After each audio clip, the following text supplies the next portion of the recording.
Okay guys, so this is my spoiler discussion of Interstellar. Give it a watch. If you haven't seen this or you haven't seen the movie, watch the actual non-spoiler discussion because we're going to be getting straight into this. Anyway, so this is me spoiler discussion. Okay guys, so before I get into the proper spoiler discussion, if you have not seen this movie, fuck off. I'm being this mean just saying I don't want to see anyone in the comments, fucking spoiler alert, cunt. No. It says fucking spoilers on it straight away. Do not fucking watch this unless you've seen the movie. Anyway. Straight up, this is for Interstellar spoiler talk. And if you want to get me general thoughts on the movie and what my actual score was, go watch the non-spoiler review for this fucking movie. Anyway. Interstellar.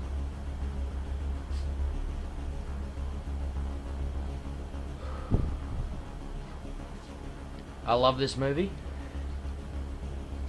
and straight up basically I've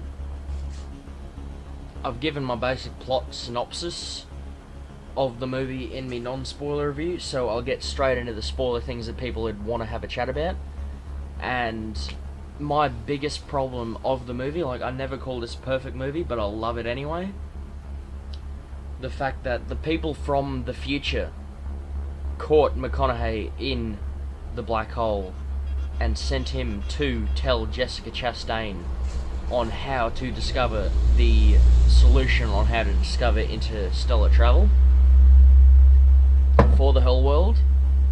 Convoluted as fuck. And just because a movie is convoluted does not mean it isn't good.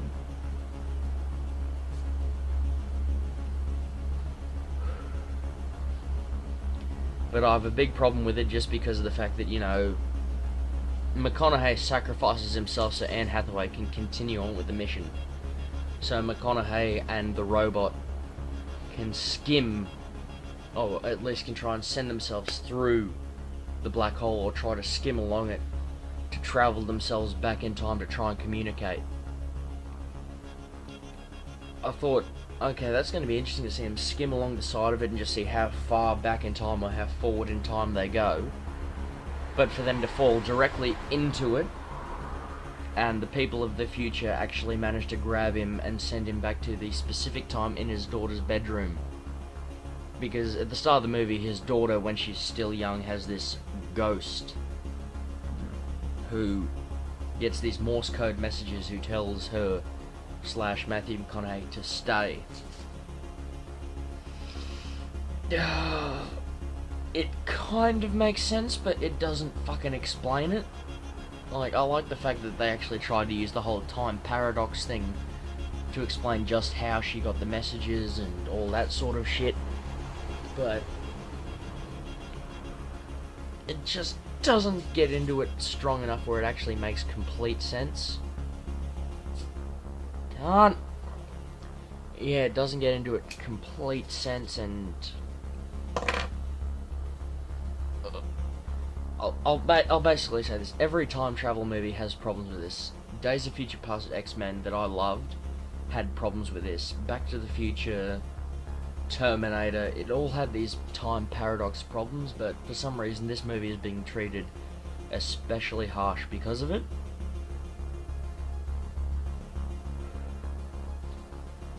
And I think that's just because it's fucking Nolan and everyone expects him to be smarter than this. But I still have problems with the whole, they don't specifically state how it makes sense. But anyway,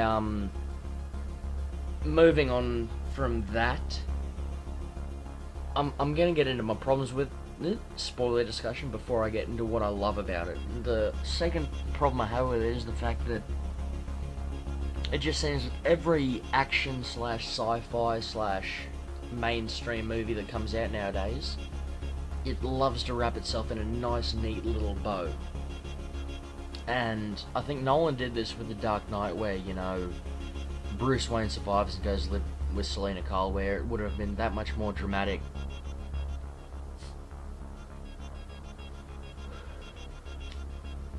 If Batman had sacrificed himself for the city. And in this one here, you know, Matthew McConaughey makes this big, massive sacrifice to try and keep Anne Hathaway going, to keep the human race alive, with her going off to this other planet because there isn't enough food and life support to sustain them both. And I thought that was brilliant. But Matthew McConaughey sacrifices himself and jumps into the wormhole, trying to skim himself along with the robot just to see what he can do. And I think it really neatly wraps itself up where, you know, he gets picked up and meets his daughter in the future, and, you know, I've only cried in 2 movies, and only one of them I can remember. I can't remember the second movie I cried in, but the only movie I've cried in was The Lion King when Mufasa died, and don't you fucking lie, everyone has cried in that. And I was starting to get really close to tearing up when Matthew McConaughey met with his daughter in her old age.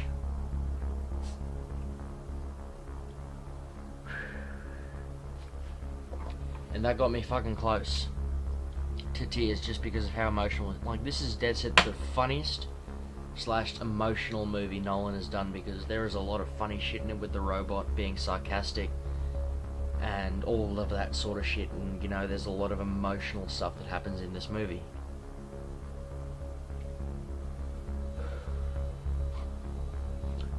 And it just ties itself really nicely and neatly, sort of thing. Really neatly. And I would have loved to have him to had the actual stones to just say, alright, Matthew McConaughey sacrificed himself, and it was an actual sacrifice. But that being said, if you go with it, you'll enjoy the movie 10 times more.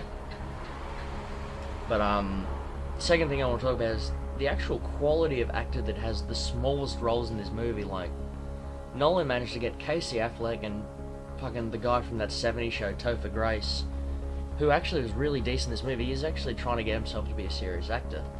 But he got Casey Affleck to play Nolan's son in the future after, like, he grows up and shit, and Topher Grace to play basically Jessica Chastain's science buddy in this movie.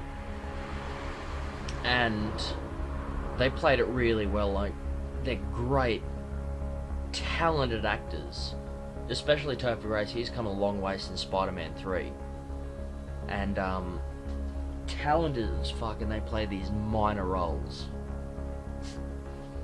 And they did it well, and I mean, it's really emotional just to see all of that sort of shit. But, yeah, the biggest thing I want to talk about here is, I love this movie, but as I was talking about my non-spoiler review, there is a certain point where once it happens, you go with it. And I decided, you know what? I'm going with it. And I enjoyed the movie a lot more than what probably a lot of other fucking critics in particular did. Whereas once they get to this planet, Matt Damon fucking shows up, and he is not advertised in this movie anyway, and he plays a key role.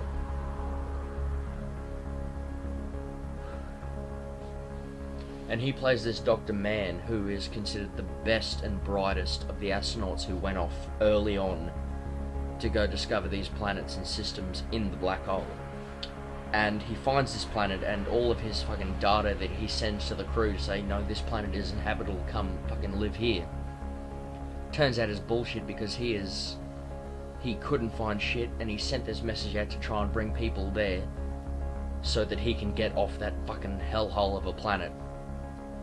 And he screws over McConaughey and blasts his way off when no one's paying attention, and kills the token black guy of the movie to try and get the fuck off this planet. And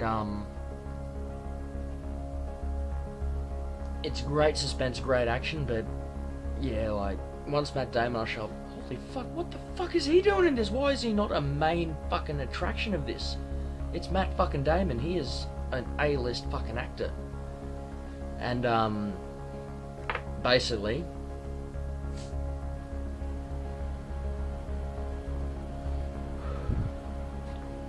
he betrays McConaughey, leaves him for dead. Anne Hathaway goes to try and save him, while McConaughey goes up and fucks off the whole fucking mission. Not fucking Damon goes to fuck off the whole mission because he's a fucking crazy bastard. Anyway, so that's my basic negatives of it. Positives. The emotional level of this movie it's dead set the most emotional movie Nolan has ever done. Like, there are some real proper feelings between McConaughey and his young daughter. Jessica Chastain playing the older level of the daughter once realizing there's a betrayal from Michael Caine. And her seeing, like, old McConaughey's daughter seeing McConaughey when he's picked up after all the shit he's done. It's a dead set, massively emotional scene. There's a lot of comedy between Nolan and his robot. There's a lot of great banter there, and for one point I thought that, like, they were building up, like, with the amount of tension there, like, you didn't know whether Matt Damon was going to do something shifty or the robot was going to do something shifty. I thought, shit, they're going for a 2001 Space Odyssey moment here where the robot just goes tries to kill everyone. But no, there's a lot of proper emotion and suspense in this, and it pays off. Like, I had no idea where it was going at one point, but as I've said, this movie is fucking awesome. See it on the big screen. If you've got a chance to see it in IMAX, see it in IMAX. My score, I gave it 2 thumbs up. I already did my fucking shots of this, so I'm not doing them again. But yeah, see it in IMAX. This is a definite must-watch in the biggest possible screen you can. This movie is just, the visuals and sound alone are amazing. Go watch this movie. Just go with it. If you go with it, they have a lot of massive ideas. Most of them pay off. There's a couple of cheesy moments and cheesy dialogue, but for most of it, it's a really great movie. Go see it. Anyway, so, end of the review, I'm just going to say, it's November. As you can see, I've got the mustache going. I've talked about this in my non-spoiler review. Donate to Movember. Grow a mustache, grow a beard, whatever the fuck you want to do. Do something for the cause. Anyway, RED4 reviews, ready and excessively drunk. For you.